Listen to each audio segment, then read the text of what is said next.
ভগবান শিব, যাকে বলা হয় মহাদেব এবং বিশ্বনাথ। তার তৃতীয় চোখ রহস্য এবং শক্তির প্রতীক। আপনি কি জানেন, শিবের তৃতীয় চোখ শুধু তার ক্রোধের চিহ্নই নয়, এটি আধ্যাত্মিক জ্ঞানের এবং সর্বজ্ঞানীর দৃষ্টির প্রকাশও।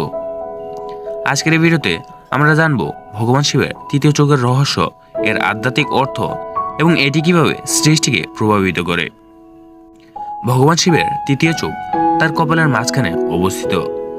এটি কোনো সাধারণ চোখ নয়, এটি তার আধ্যাত্মিক শক্তি এবং জ্ঞানের চূড়ান্ত প্রকাশ। তৃতীয় চোখকে বলা হয় জ্ঞান চক্ষু। এটি চিরন্তন সত্য দেখার ক্ষমতা প্রদান করে।